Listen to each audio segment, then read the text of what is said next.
Hey everybody, this is Beardo speaking, and you are watching another Wednesday comic book review on MINUTIA MINUTE. So, sorry it took me a little bit longer to get this video up. I had a relative in town yesterday, and then I ended up going to a baseball game. I didn't get home till really late. I woke up early in the morning and I started reading my books, and I am really excited to share with you what I got this week. It's a very DC-centric week. There is one Marvel thrown in there because, of course, Daredevil came out. But other than that, it's pretty much all DC. Now, we're going to kick it off with a book that actually came out last week. I looked at it last week. I thought, you're going to want that. And then another part of me said, you told yourself you weren't getting any of those. And that was, of course, Nightwing number 8. Now, I didn't pick it up last week, which is why you didn't see it then. I decided I wasn't going to get any of these Night of the Owls books. You don't need them. You can just read Batman and you'll be fine.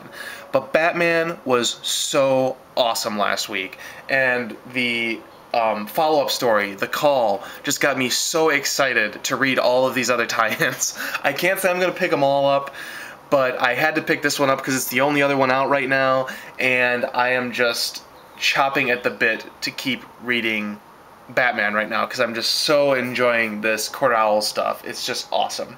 Now I'm going to warn you guys right off the bat that there are going to be spoilers in today's reviews, especially with Nightwing number 8. It came out last week, so I'm assuming those of you who are going to read it have already read it. For those of you who aren't going to read it but are reading Court of Owls, you might want to know what's going on in the book. So listen or not listen at your own risk, but there will definitely be spoilers. Now I should say, before starting off this review, so after I read Batman number 8, I said, I gotta go get Nightwing. And I resolved myself to wait until the following week when I would go get my usual Wednesday comics. And it was like, you know, if they've got it, great. If they don't have it, then that's fate. I won't read it, because I was trying to be good. I was trying so hard to be good last week. And so I got to the comic book shop, and sure enough, it had sold out. And then began a 4-store odyssey to go find it, even though I had resolved to not get it if my comic book shop didn't get it. So I went to 4 different stores before finally finding, I went to a place called The Source, which is in Minneapolis, Roseville area here in Minnesota, and they had 1 copy left, and I snagged it. And let me tell you, this was destiny, because this book rocked. So, like I said, I'm going to spoil the heck out of this. So, basically what happens, one of the things that's kind of fun about this book is a lot of the story is told from the Talon's perspective, but basically this story follows the Talon that has been sent out to kill Mayor Haiti, and it's Nightwing trying to stop him. And at the end of the book, just when you think that Nightwing has saved Mayor Haiti, another Talon appears. But the reason why there's 2 Talons is because they're not both after Mayor Haiti. Of course, the other one is after Nightwing, because Nightwing was, of course, supposed to be a Talon himself, and he has betrayed the Court of Owls, and so he has made the list, and therefore he must also die. And, of course, at the end, he just gets frickin' owned by the Talon. So that was cool. Spoiler number 1, by the way. The other spoiler, though, is the owl that we've been following, the one that's sort of telling the story. He's a turn-of-the-century owl. He's from, like, 1901, I think they said, and he grew up in the circus. He has a very similar story to Dick Grayson and sort of how he would have turned into a Talon had that come to pass. And then, of course, the biggest reveal at the end, after Nightwing has got his butt kicked and is about to die, basically, excuse me, is that the Talon that has been sent to kill Dick Grayson is, in fact, William Cobb, Dick Grayson's great-grandfather. And that blew my mind. I don't know if that's something I should have seen coming throughout the issue. I probably should have, but I didn't. I just was sort of enjoying the issue for what it was, and then I got to the end, and I was like, oh my god. So, anyway, it was a fantastic read. The Talons are out for blood, so look out. I do recommend picking this book up if you haven't already. It's a great read. If you're not going to pick it up, I understand, because, you know, I mean, we all are on a budget, right? So that's why I decided to go ahead and spoil it. I hope you enjoyed my spoiling, and if not, too bad, I warned you. Okay, anyway, that's the end of last week's books. Now the rest of the books are sort of ordered from sort of least favorite to favorite. There weren't really any bad books this week. There's a lot of good stuff. However, there is always a weakest link, and surprisingly, again, it's from Geoff Johns, and I don't know if I'm just sort of burnt out on Geoff Johns right now or what the deal is, but Aquaman number 8 was kind of the weak link this week.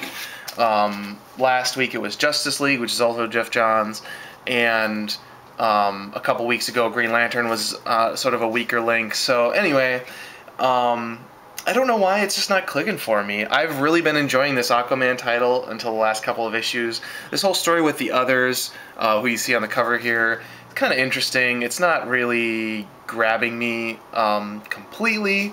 I'm definitely going to continue to pick up Aquaman because I am actually really enjoying the book. It's got beautiful artwork, and it's definitely taking Aquaman in kind of a fun direction that we haven't seen, and really has fun with the character. So I do recommend this book, but this particular title, basically, so the big deal with the others in the last cover of the last issue, it's like the secret history of the others, and of course it wasn't in the book. It's actually in this book where you get the secret history of the others, and basically Aquaman, 6 years ago, around the time of like Action Comics when that was going on with Brainiac, Aquaman sort of decides he hates Earth, or like the land or whatever, and he's all aqua and less man kind of a thing. And so he gets all angsty, and he ends up joining this super team called the Others, who you see here. And he goes around and he fights Black Manta, basically. And there's a point in the book where it's sort of a flashback to the past, and they're chasing Black Manta, and there's like all these innocent people that are going to die because of the big fight that they're in, and everyone else is like, we gotta go save the people, and Aquaman's like, screw them, I'm whining. So anyway, it wasn't the strongest book. It was okay, but I really enjoyed. I really still enjoyed Aquaman number 1, and just sort of this tone they set for the book and kind of the tongue-in-cheekness of it, and it's still fun. I'll keep picking up for a while. We'll see what happens. I'm curious to see. They're teasing Atlantis and sort of a mystery behind Atlantis and how that's going to develop. I'm excited to see where that goes. So for now, I'll keep picking it up. But this week, not the best book. Enjoyable, but not really stellar. All right. Next up, we've got Daredevil, The Man Without Fear, number 11. This book was not disappointing, but it is sort of towards the bottom of the list for me just because I felt like not a whole lot happened from a Daredevil perspective. Obviously, we get the conclusion of the Omega effect in this book, which, as promised, I said I was going to talk a little bit more at length about what I thought of the whole crossover once we got to the last issue. And it was really fun. I enjoyed the artwork. I'm not a huge fan of the way they draw Daredevil in this book. It's kind of got sort of that Jim Lee treatment where it's like extra detail on his suit that's sort of more than necessary to make it seem more real, but it just kind of takes away from the costume. So, he's got like all the seams that you can see and stuff. It just kind of reminds me of like Superman's plate armor and sort of the unnecessary, it's like some illustrators, like, they're really good illustrators. It's like, I gotta give myself extra stuff to draw, and I felt like Daredevil's costume kind of came off that way to me. I don't know. You guys might yell at me for saying that, but I just kind of felt that way. Overall, the whole arc as a whole was very fun. I liked, obviously, the Punisher, Daredevil, and Spider-Man, and them all interacting was a lot of fun. But the big conclusion was just kind of a letdown, just because we're sort of basically end up exactly where you started, and the Omega Effect is really an inappropriate title for this book. It's more like the Omega circular event, because you end up exactly where you started, so there's no effect from reading these books. Yeah, I saw in the back of the book that next week we get another Daredevil book, and in 2 weeks we get another one after that, so I'm guessing it's going to be, we're going to continue this storyline. I'm interested to see what happens with the Omega Drive. I think that the premise is interesting. I just think that after all that, spending basically an extra $8 or whatever, $7, whatever it was, to kind of get the full big crossover, the fact that nothing was really resolved from the crossover. Didn't really do it for me. Now, however, I will say, if you're reading The Punisher, the story with the Punisher lady, whatever, if that's something that's been building, you do get some resolution from that, and so I think that there's more fallout for the Punisher in this book than there is for Daredevil. So, but I'm not reading the Punisher, I'm just reading Daredevil, so it didn't really do it for me. It was still a fun book, I enjoyed it, just wish there would have been more out of the ending. Okay, next up we have another crossover. It's been a day of crossovers. Okay, so we got Justice League Dark, Rise of the Vampires Part 3. Now, this book's enjoyable. Justice League Dark, honestly, has been on the chopping block for me. I just feel like it's kind of overwritten. There's a lot of unnecessarily wordy dialogue, and, you know, it's kind of trying to be bantery, but at the same time, it just feels like things are getting kind of strung out, and the whole first story arc, you know, I mean, the 6 issues to get the team together in this really kind of haphazard way, and then at the end they're not even really together. It just, I feel like the book doesn't have as clear of a direction until you get to this crossover, but you're sort of, you know, plugging into the direction that that iVampire has. And I did pick up iVampire issue 8 to continue and actually conclude the Rise of the Vampire storyline. Now, iVampire has really got some clear direction. It's got some great artwork. I really am enjoying iVampire. When I was originally picking out the new 52 books I was going to read, I read all 52, and you can see on some early video I reviewed all the books, more or less, or I sort of did awards for the good books and the bad books. iVampire was a real surprise. I really liked iVampire, and I said, well, I'm not going to get both iVampire and Justice League Dark. And I decided to go with Justice League Dark. I'm wishing I had gone with iVampire.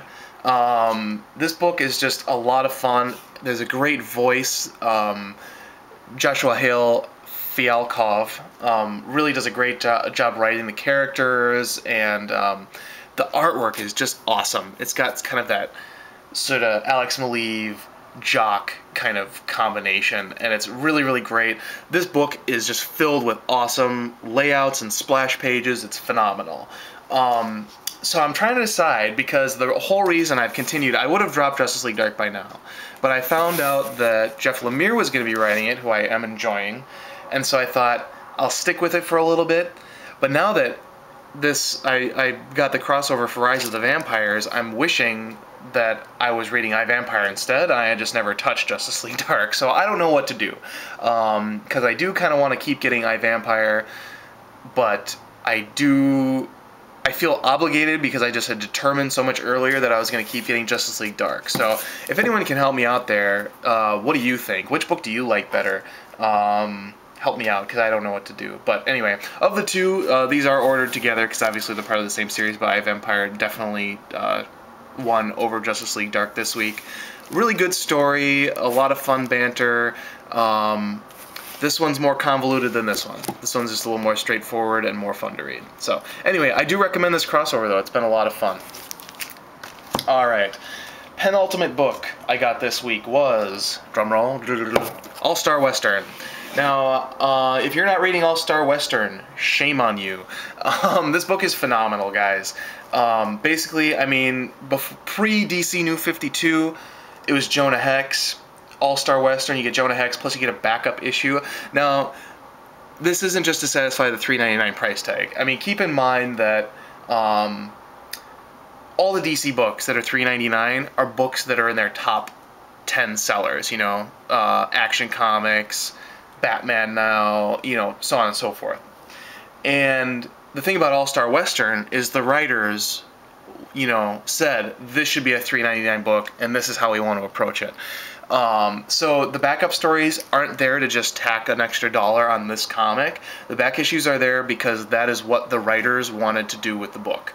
And obviously, I mean, All-Star Western is already going to be kind of a narrow market for comic books, and adding another $1 to that just narrows the market even more. So, I mean, that's a big risk. And I really do recommend you guys support this book because it's really, really good. And if it's any evidence, so Jonah Hex, a $2.99 book with a narrow market, coming out of a really bad movie, right before the New 52 was selling like right around, I think it was like 10,000 copies. And All-Star Western, after they switched titles, raised the price, added the backup title, and basically changed around the book a little bit, managed to double its readership in the long run of the New 52. Of all of the New 52 books, the whole idea was bring on new readership, get more people reading our books, so on and so forth. This is really the book that succeeded in doing that. If you look at most of the other books, it's kind of business as usual. Obviously, there's sort of a little raise up throughout the whole DCU. But I mean, Batman is always going to be a top seller. And every few years they have a magical Batman team up like they've got going on right now, and you would see the exact numbers that we have now. The fact that it's the New 52 doesn't really enter into it. I mean, if you look at Batman Hush, the numbers that book did, it's really on the same line. And Batman Hush wasn't an issue 1; it was just part of the regular Batman series. So anyway, if you really want to see a success story from the DC New 52, All-Star Western really is the only one that I would truly describe as like a complete success, and really, really benefited from the revamp. So, long story short, if you're not on board with this book, get on board with it because it's fantastic. Now, this book continues, basically, Jonah Hex is in New Orleans with Jeremiah Arkham. Jeremiah Arkham is kind of on his own in this issue, and he's got kind of a fun backup story that is, or not backup, but like part of the B story in the main story, where he gets arrested and he's sort of hanging out with some sexy ladies and things. Pretty fun book. And Jonah Hex, meanwhile, continues. He fights this lady. I can't think of her name right now. Anyway, she was in the last book.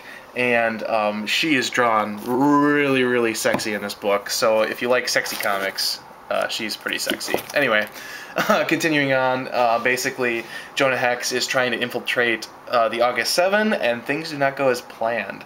Now, next issue, we have a Night of the Owls crossover with All-Star Western, which I am incredibly pumped for. I know it's going to be fantastic. I'm not quite sure how they're going to get there. It might be in the backup story this week, or that week, but I'm not really sure.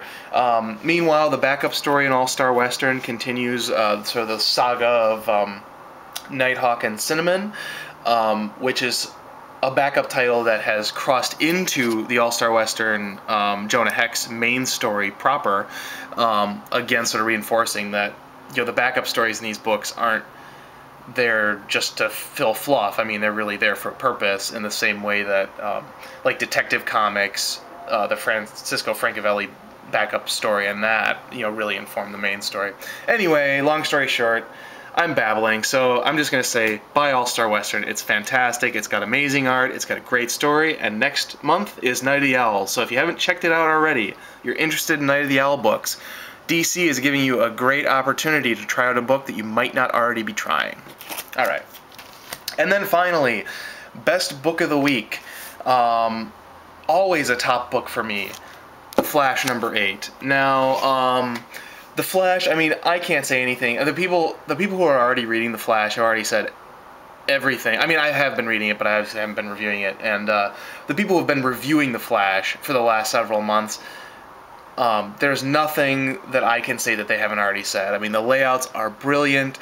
The story is solid. I think that now that we've gotten the first story arc, was a lot of fun. It was kind of drawn out, and now that we're a little bit further in, we're getting a little bit more of the OMAC treatment. It feels a little bit more like OMAC in terms of that it's kind of a villain of the week kind of a thing, although it's more like in 2-issue increments, you kind of graduate to the next villain, and they're teasing the villains that are to come throughout, so it's clearly, leading into each other. It feels like one long story, but at the same time, each of the issues kind of have their own little, or issue or two at a time kind of feel like they kind of have their own little story that they wrap up. And then, but at the same time, it's still building. So I really recommend it. The character Turbine in this book is kind of interesting because he's a Tuskegee Airman. Kind of a interesting choice from the writers there. I'm curious to see how that's going to play out, but I won't spoil exactly his part and how he plays into the Flash. We get a really good sense of what the Speed Force is like in this book, and we also get a really good sense or actually we get a big reveal about the wormholes that the Flash has been causing by using the Speed Force aren't actually coming about by the means that he thought they were coming about. And there's kind of a big reveal there. So that was kind of interesting. One of the things I really, really like about this book overall is just that they're really defining the Flash's powers in interesting, updated ways. There's a lot going on with the Flash and how his powers work, and he has a lot that he has to think about when he's using his powers. It creates a lot of tension in the story. So anyway, it's a really great book. I really, really recommend it if you're not picking it up. And that's all I got for this week's comics. A lot of great stuff, a lot of decent stuff, nothing bad, so I'm not going to complain. For a really quick little minutia morsel, I did also pick up, when I was on my hunt for Nightwing, I did go digging through some back issues, and I did pick up a couple of books at Half Price Books while I was out and about. Each of these books was 75 cents, so you can't really go wrong there. First off, I picked up Justice League of America number 70, and obviously this is a Funeral for a Friend tie-in, which I do have the complete sort of Funeral for a Friend story arc, which basically went through the Superman titles, but this is just kind of a side story of some kind. I haven't read it yet, so I'm not sure, but I'm excited to check it out. It's gonna be fun. Next up, I got another tie-in book. Did I mention it's the week of the tie-ins? I got Batman Shadow of the Bat, Troika 2 of 4. Now, eventually here you're going to see this book, because I'm working on finishing up a collection so I can show off the whole thing in its completion. I'm only missing a couple of books. And basically it involves Bane and some subsequent books that kind of are on the heels of Bane that you might not have thought about. And this is one of them. So anyway, that's all I'm going to tell you for now. It'll be a while before that video's up because I am missing some issues, so it'll be a bit. But anyway, next book. So then we back up a ways. Back to 1986, I got my copy of Batman 397. Again, 75 cents. Pretty good shape. No really bad scuffs on the spine, which a lot of these books, when you go to Half Price Books, a lot of them have sort of spine bending problems just because, you know, they're books people had in their attic for years and they just kind of dumped them at Half Price Books. And then finally, $3.99. So that's my little tiny itty-bitty comic book haul that I got. And yeah, so I am really excited for next week because it's another Wednesday and there's going to be more comics, and I am just having such a great time reading comics. I don't think there's a single book I'm reading right now that is just not doing it for me. So anyway, I really look forward to seeing what you guys have to say, what you guys thought of the books that you picked up. Let me know what you thought of my video and the books that I picked up by commenting down below. And yeah, see you all soon. Bye.